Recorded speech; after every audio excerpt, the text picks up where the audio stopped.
spend as much time on understanding the marketing and sales of your business early on, right? Because marketing can generate the demand, right?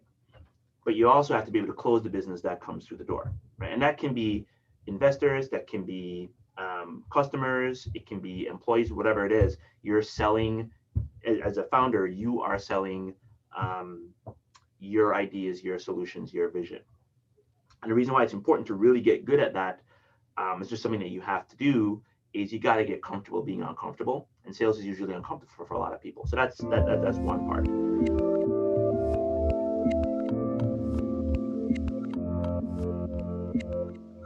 Hey everyone, this is Devin Miller here with another episode of the Inventive Journey. I'm your host, Devin Miller, the serial entrepreneur that's grown several startups and 7 and 8 figure businesses, as well as the founder and CEO of Miller IP Law, where we help startups and small businesses with their patents and trademarks. If you ever need help with yours, just go to strategymeeting.com and we're always here to help. Now, today we have another great guest on the podcast, Garrio. Is that right, Garrio? Garrio. Garrio, I was close. Garrio Harrison. And Garrio originally grew up in Jamaica and had parents that were both or that were small business owners. I think it was something to do with the private school, but he can correct me if I'm mistaken. Garrio got a degree in graphic design and business, and then first job out of high school with his Ernst and Young. Found that he had a passion for doing a business on the side. Worked with the marketing team to focus on generating some revenue. Then it ended up developing a system and a franchise for marketing and sales. And so, with that much as introduction, welcome on the podcast, Garrio.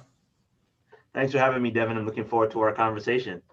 Absolutely. So I gave kind of a hopefully mostly accurate but quick run through of your journey. But now, why don't you take us back a little bit in time to kind of growing up in Jamaica, having parents that did small businesses, and how your journey got started there?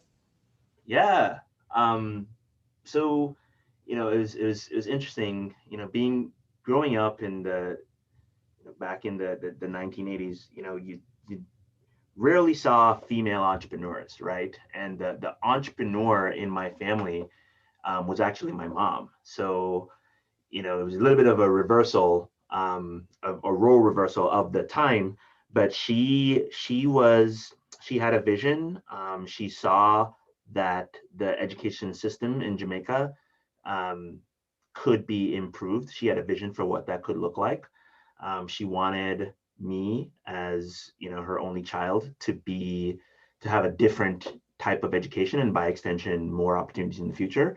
So, as with all good entrepreneurs, she decided to make it so she literally started a prep school to solve a problem that she saw, and had a vision for a brighter future for education in Jamaica, and that's what she did. um, on the flip side of that, again, usually the the dad is the one that's going out and um, doing the work, and the mother is at home taking care of the family. Um, Both my parents were driven folks. My dad was he ran telecommunications for the police force in Jamaica, so worked just as hard, right? So, you know, what was cool about our family was, collectively as a family unit, I saw my parents work collaboratively. My dad was the one with a steady paycheck. My mom was the one, being an entrepreneur, and willing something into existence that she felt needed to exist.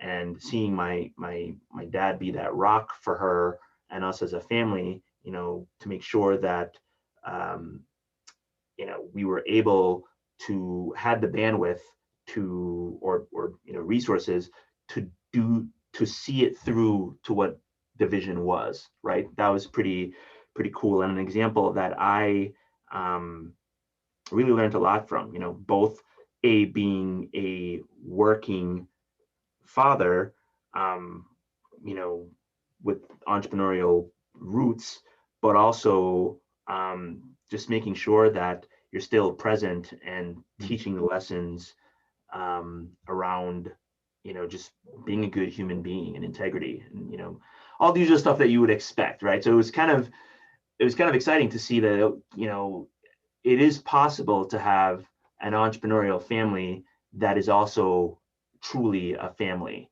And that was pretty cool to see growing up. And my dad is the reason why I even got into computers, because he saw that as, going to be a huge deal in the future. So on top of teaching me, just how to be a good person in general, and to be a leader in, within how to lead with integrity, and be intentional with how we treat um, those around us. He also pushed me, you know, pretty hard into technology, and that's what we do today. So now, so you kind of grow up, and I think that's a great, great environment to grow up with. You got the hardworking parents that are supporting each other. They're, are helping each other in different aspects. You get to see the steady income, the entrepreneur spirit, doing startups and doing that. So you kind of grow up with all that as a backdrop, and then you go off to school and you get your degrees. And so as you're now coming kind of out of school, and you got, I think you said it's graphic design and business. Is that Mhm. right? Yep.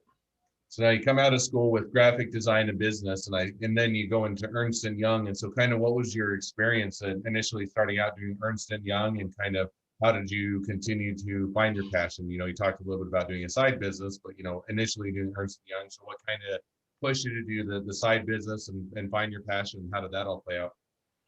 Yeah. So coming out of school, obviously, um, you get a degree, you decided this is the path that you want to go down. So I decided that the thing that I wanted to pursue was design and creativity and essentially art, right? And merging it somehow with technology. Like I mentioned, my dad really pushed me to get excited about the possibility of the internet and technology as a whole. My point of reference at that point going into school for graphic design was video games, right? I played a lot of video games when I was growing up, and I thought that's what I wanted to do. In college, though, I realized that um, you know there's so much more that the internet is making possible. This is when social networks were just starting to come online, Hmm. um, and that's why I ended up minoring in business. To say, hey, there's probably a business somewhere in here. So let's make sure that we kind of have the tools for that as well, and not just graphic design. Fast forward to graduating college, I realized, man, I am not an artist. I don't have a it's too subjective for me, right? Like there aren't clear definitions of done. There are people that are way more talented than I was, um, in creating visually appealing things, right? Hmm. However, I did realize, learn pretty quickly, that there was an opportunity before and after you get um, into the creative side of things, when you get to make pretty things, right? Um, so coming out of graduating college, I had the graphic design degree, not the business degree, and try to figure out, okay, well, what does that first path look like? And my math tutor actually, um, from college, he was also my RA, uh, worked at Ernst& Young. So he had a computer science major. He was also a really good friend of mine, and he got me my foot in the door at Ernst& Young in the graphic design department. And I quickly realized I cared more about the financial statements of the companies that we were designing for than I did the look and feel of the of the report itself, right? So from there, I was like, okay, there's got to be something else. I'm gonna have to pivot. Fortunately, I was able to figure that out sooner rather than later.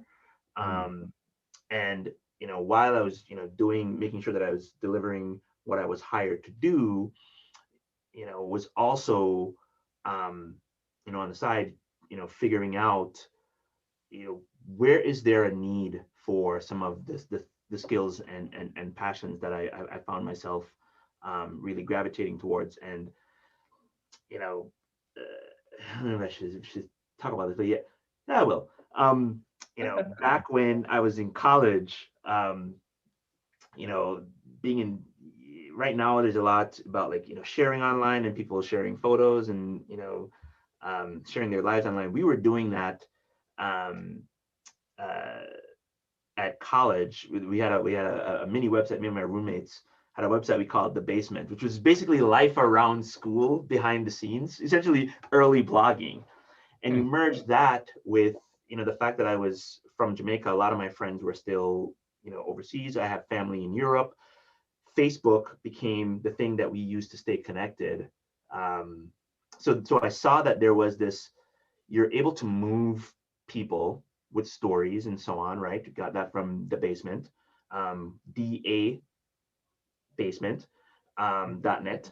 I think it's still available on the Wayback Machine. And the fact that technology is a way that we can connect with each other. This is when social networks, nobody knew what social network was. It was just a thing that kids were playing with. Um, so you merge those two together, and I started doing um, the data or the nerdy side of the social web versus the influencer content side of things, and that became its own side hustle, which eventually became its own company. Um, So, which allowed me and to one work with a lot question of on that. agencies. So now this is, started out while you're in college, and then and I assume you continue on with Ernst and Young.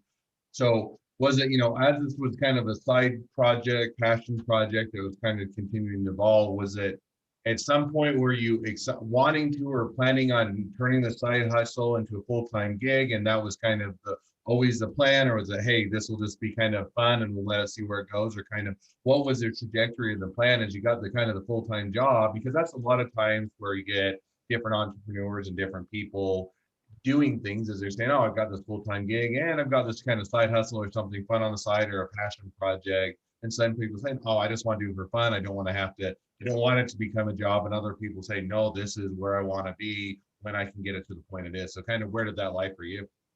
Great question. So there's this two-part answer. So my mom was always pushing me to um, to lead with the end in mind. So what do you want to be true when when it's all said and done, right? So for her, that was she wanted to leave a legacy of providing opportunities for as many students as possible. That was her end goal.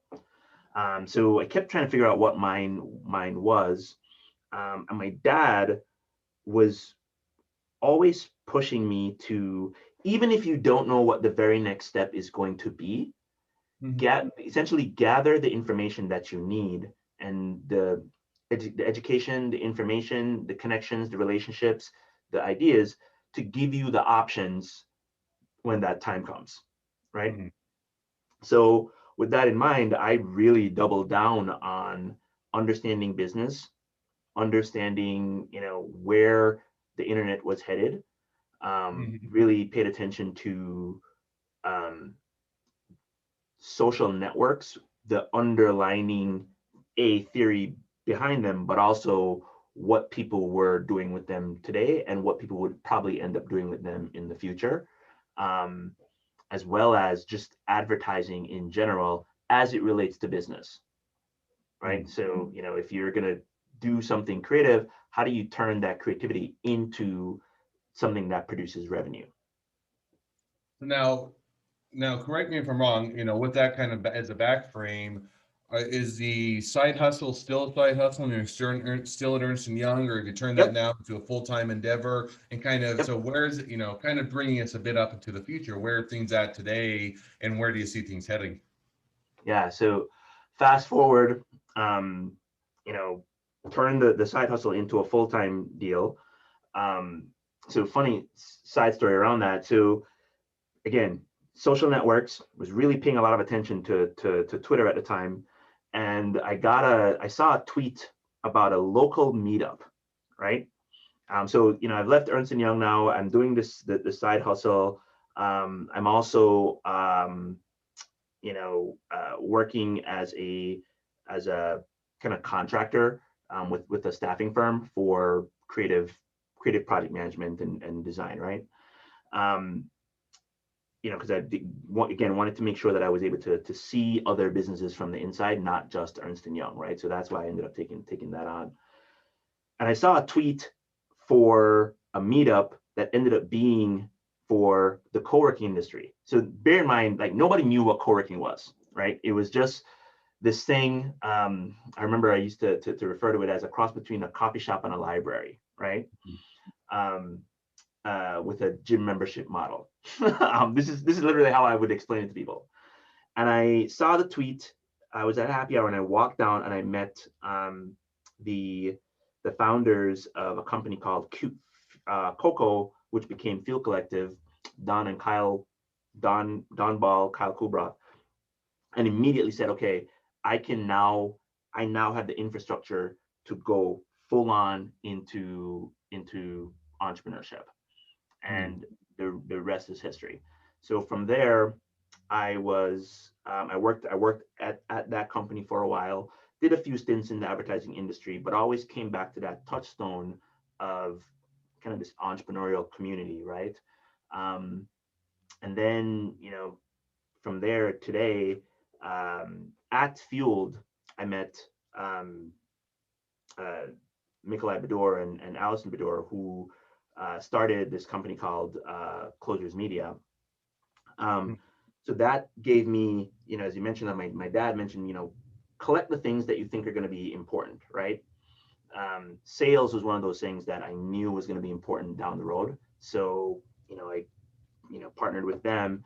And then I knew that marketing was also going to be important. So I partnered with my business partners today, which is Curious, which is a marketing firm. So now I have this combination of um, you know, business acumen and entrepreneurship, as well as, where the future is headed in terms of sales and marketing really starting to work closely together in order to drive results for businesses. And I like that. And one of the interesting, and it goes a little bit back in your journey, but it kind of struck me is, you talked about, hey, I don't quite have that creativity because there aren't the rules or well-defined rules with typically with creativity. But what I found is, running a business, doing that requires a different type of creativity in other words, there are different types of creativity. One is just making something look great and aesthetically pleasing, but there's a different type of creativity to where you're actually innovating in a business to where you have to creatively think, how do we solve these problems, how do we do it differently, how do we make it improved and better than what's currently being offered. And I think that sounds like it plays kind of more with your skill sets of, hey, I may not be the one that does the aesthetic nature of things, but it's more of, hey, it's that, how do I solve these problems, how do I make a business around it, how do I build that, and how do I grow it, and how do I turn something into reality. And I think that requires just a different or a skill set of creativity. 100%. So now the question was, so now that kind of brings us up to a bit to today, and you may have touched on this a bit, but where are things heading over the next 6 to 12 months, kind of projecting out a bit. Where do you plan on things taking you? Um, I think we, post pandemic, I see a lot of companies are now trying to figure out, okay, what does the future of our marketing look like, right? Like, if we're going to invest these dollars, where should we be investing them? Like, I think the I'm calling the pandemic the Great Reset, right? Mhm. You you ran your marketing budget down to zero at some point just to make sure your business could stay open, and now you're going, okay, now that we have survived, how do we not just survive moving forward, but how do we thrive? And marketing and an understanding and integration with sales is going to become really important moving forward, and I'm just excited that we're able to help more businesses um, with that framework and that mindset accelerate moving forward. That's awesome. No, I think that definitely makes sense. So, well, now as that kind of brings us a bit up to, what your journey is, where you're at today, and looking a little bit even into the future. Always a great time to transition over to the two questions I always ask with these podcasts. We'll jump to those now. So the All first right. question I ask is, along your journey, what was the worst business decision you ever made, and what did you learn from it? Mm. That's a good one. Worst business decision that I ever made. Um, I'd have to say putting all my eggs in one basket, right? So again, it the when I left and was running my consultancy, um, quickly got a really good client, right? It was an agency and it was amazing. Like we got so much work that I had plans and projections and the whole nine yards, right? Hmm. And a few other smaller clients too, so it wasn't really that big of a deal. But we were white labeled, right? Which means their client never knew that we were the ones underneath building out these solutions for them, right? Hmm. So as the business got constrained, people got busy, their client list, the things that they needed to deliver changed. All of a sudden, the amount of work that we were doing got reduced, but we had no credibility or street cred or testimonials or anything that we could put on paper in order to gather more clients, because as a part of being white labeled, we Hmm. were we were under an NDA, right? So you spend all this time building up this reputation and this business, um, your business, on the back of another company Hmm. that can then decide, okay, well, strategically it makes sense for them to either bring it in-house or transition to a more profitable revenue stream for them. And it ended up just costing me. And that was a lesson. Fortunately, I learned a lesson early on, and it just allowed me to go, okay, moving forward, I need to make sure that we get to celebrate the work product that we're doing, and two, always have a direct relationship with the client um, that we're serving, because it keeps us accountable, um, but b, they know where the value is coming from, um, Hmm. because we're directly collaborating with them around the output. No, and I like that because I mean I think that and it is I like kind of going back to all the eggs in one basket. A lot of times when you get going, you have one or two anchor clients, or you have a few Mhm. people that are hey they pay the bills. It helps to get things going, and it's a great way to get started. But if they go away, or you're trying to, as you said, you're trying to build a clientele and you can't use any of the work or who you're doing work for, it makes it a lot more constraining. So I like the idea of providing that diversity, and not just diversity offer everything to everybody, but how to diversify such that you're not emboldened, or you're not relying on just one client, or one revenue for business, but you can expand that out. So I think that definitely makes sense. So jump now to the second question, which is if you're talking to somebody that's just getting into a startup or a small business, what'd be the one piece of advice you'd give them? Oh man, I would say understand, spend as much time on understanding the marketing and sales of your business early on, right? Because marketing can generate the demand, right? But you also have to be able to close the business that comes through the door, right? And that can be investors, that can be customers, it can be employees, whatever it is. You're selling, as a founder, you are selling um, your ideas, your solutions, your vision. And the reason why it's important to really get good at that, it's just something that you have to do, is you got to get comfortable being uncomfortable. And sales is usually uncomfortable for a lot of people. So that's one part. The second piece is you got to understand the marketing yourself. And by that, I mean, there is a framework that we use at Curious. It's a five-part framework. You got to do your own research, right? You got to know who are you trying to reach and what's motivating them. You have to come up with a messaging strategy for them, right? You have to figure out where you're going to, what channel you're going to put that message into, that's more as cost efficient as possible, and you actually have to get it done, right? And the reason why it's important for founders to know that, and for them to be responsible for at least understanding it, is now you're not letting someone else tell you what you should be doing for your own business, right? Because, you know, I love marketers. You know, I am a marketer as well, but as an industry, we tend to optimize for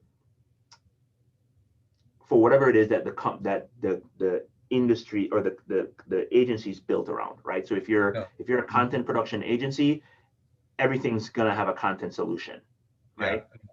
So Definitely. it's important to know what the pieces are yourself, so that you can, you know, really be like an active participant in whatever strategy is being developed for you. Yeah, no, and I love that, because I think that, having that ability to be able to understand all the parts, the pieces, what people are doing and why they're doing it, definitely helps aid with the business and be able to manage it. So, well, as we now wrap up the podcast, and always more things to talk about than time to talk about them. If people want to reach out to you, they want to connect up with you, they want to be a customer or a client, they want to be an employee, they want to be an investor, they want to be your next best friend, any or all of the above, what's the best way to reach out, connect up to you, or find out more?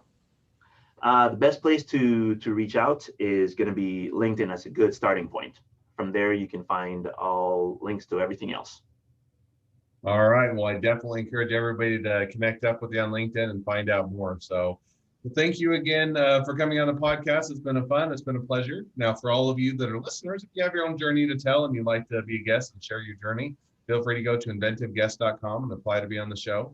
Two more things as a listener. One, make sure to click subscribe to your podcast player so you know when all of our awesome episodes come out. And two, leave us a review so other people can find out about all of our awesome episodes. Last but not least, if you ever have any never need any help with patents, trademarks, or anything else, feel free to go to strategymeeting.com, grab some time with us to chat. Thank you again, Garrio, for coming on. It was great to have you on, and wish the next leg of your journey even better than the last. All right. Appreciate it, Devin.